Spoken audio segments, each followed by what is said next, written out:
The Hat Man.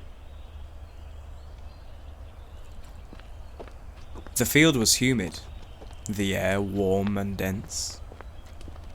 A golden hue from the sun enhanced the fields and sparsely scattered trees surrounding me.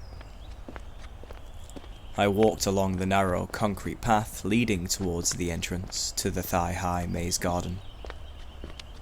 At a distance, left of the entrance, I could see people were sat on white metal garden furniture, melded into complex floral curves, a design reminiscent of Victorian pomp. The gathering of unfocused people were sipping teacups elegantly. Looking just behind them, I could see a black metal fence surrounding the maze garden. Regal in aesthetic, they bore a resemblance to diamond-headed spears. The entrance was an archway held up by two squared pillars no more than 8 feet tall, and composed entirely of brick. This nested the black gates, which was slightly ajar. Still strolling towards the tea sippers, I slowly turned my head to the left and observed the two men playing frisbee on the shallow waves of the rolling hills. Behind them, the evaporation from the warm ground blurred the seemingly endless green grass terrain into the blue skies above. This being so, the two men were wearing the appropriate attire for the weather, and appeared to be in high spirits. Turning my head back to the now near entrance, my eyes scanned through the picnicking families, dog walkers and kite flyers, mingled with the rest of the stereotype picturesque park characters. The mood was warm and joyous. Now in front of the entrance to the maze garden, my attention was to the group of people sat around the metal garden furniture. I recognised these people to be my great aunties, Grace and Sheila, talking away with great Uncle Albert, Grace's husband. Stood around them were more immediate members of my family: mother, father, brother, sister, uncle, cousin, grandma, granddad, each holding their teacup and saucer, while laughing and smiling to themselves over light conversation, it seemed. With my arrival, they welcomed me with enthusiastic arms to join their gathering in the sun and enjoy the vibes. I didn't refuse, and joined in with the moment. I talked with my family for a while, enough time to pour myself a cup of tea and sit with my great aunties and Albert to share a laugh or two. Suddenly my phone began to ring.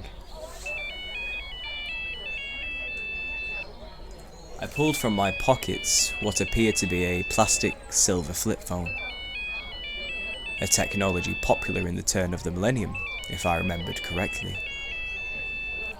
So I removed myself politely from the group and put the phone to the side of my head, a smile still on my face from the conversation I was just enjoying with my relatives.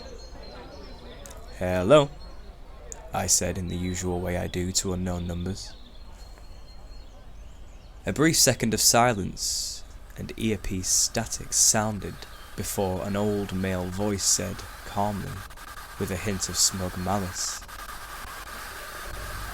"Don't think I've forgotten about our previous conversation. I'm coming for you now." A sudden awareness hit me hard in the soul as fear anchored me to the ground. Painfully silent thunder struck my body as I heard a crack from the center of my brain, leaving behind a high-pitched ring that vibrated my whole body. I was overwhelmed with the sensation that I was now underwater, in the deepest depths of any ocean. My surroundings visually remained the same, but the golden glow was now gone.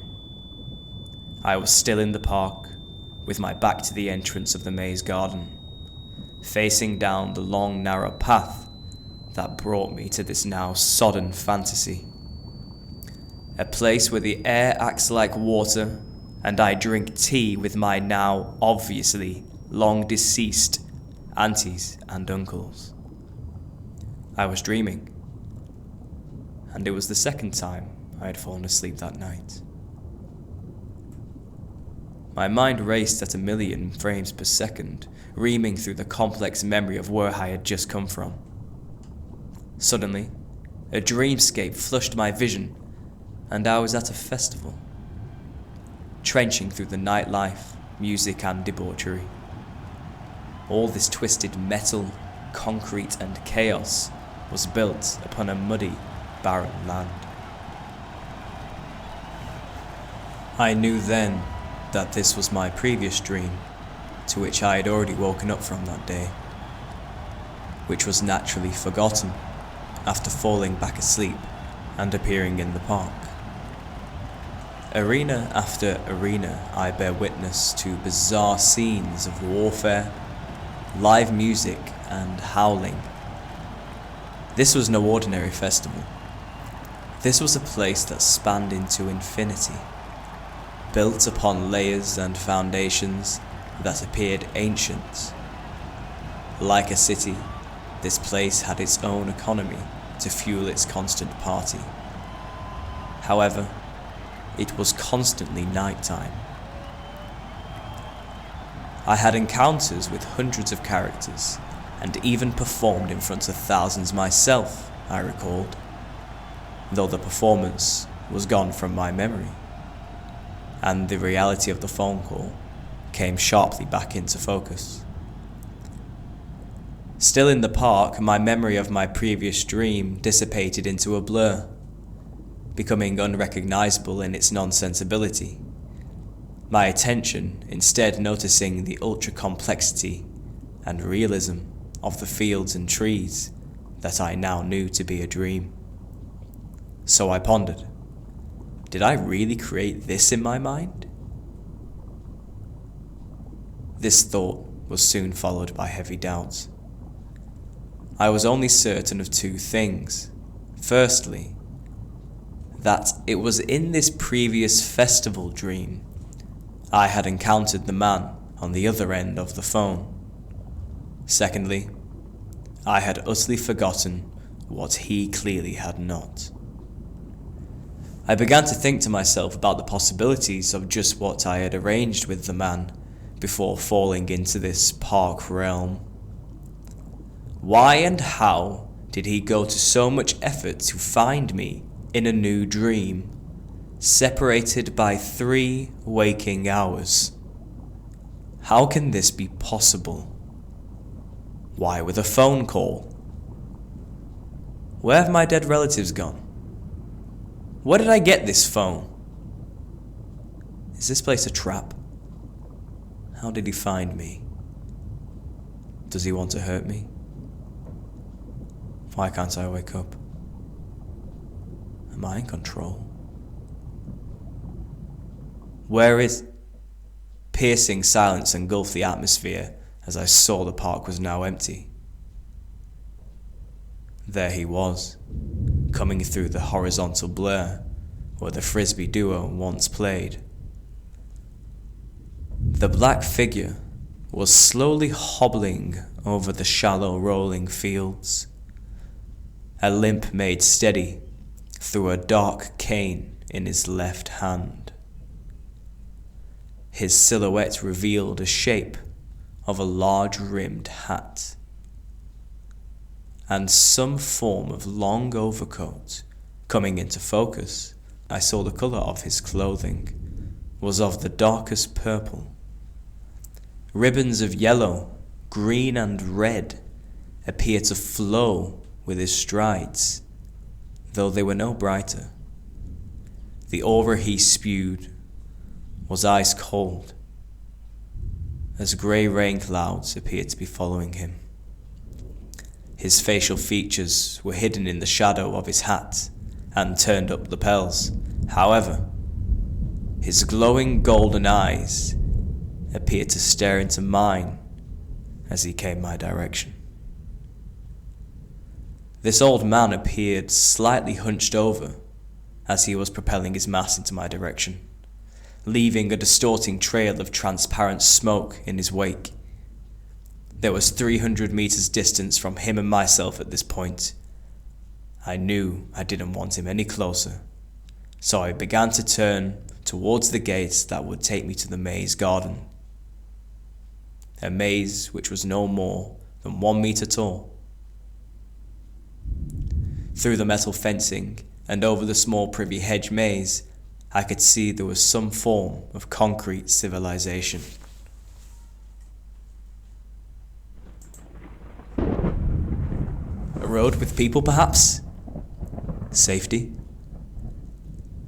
I pushed forward, but the air behaved like custard.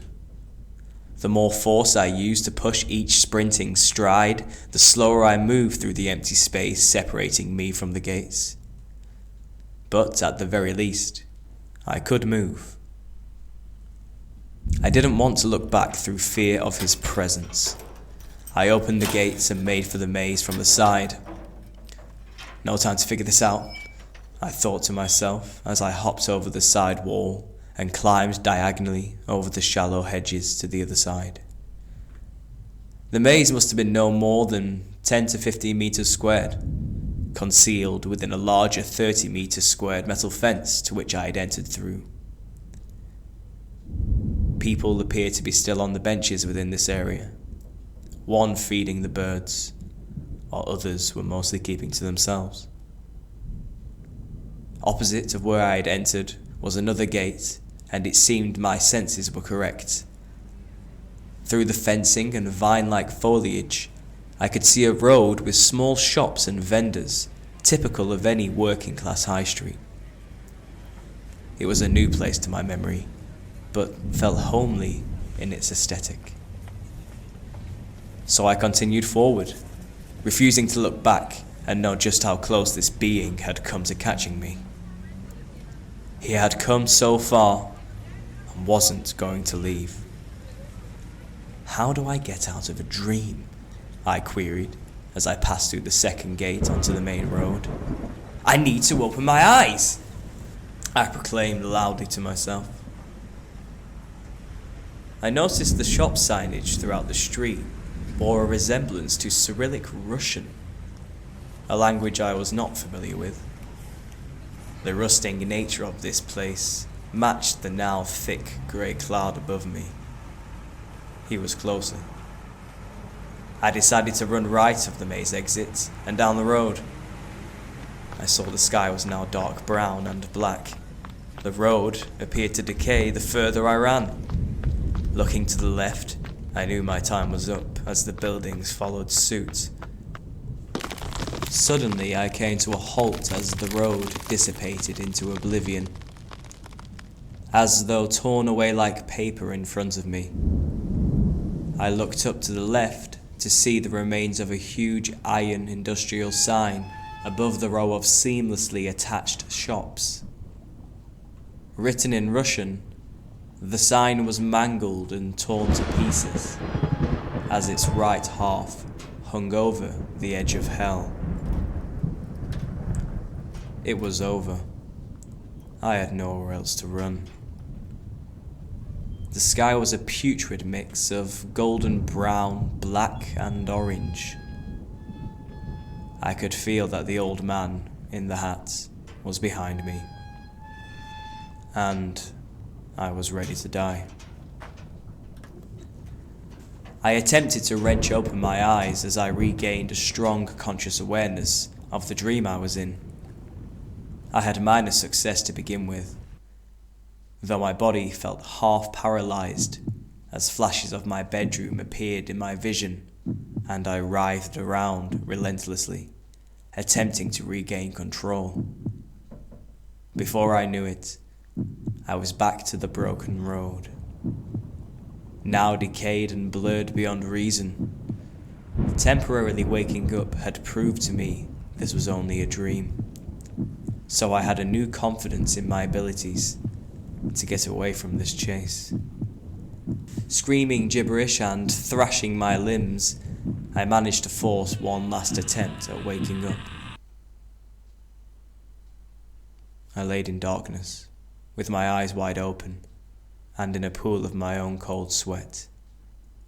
The paralysis soon passed. I think I was simply in shock through fear of what had just happened to me. My breath slowly began to normalize as my heart rate lowered. I was awake.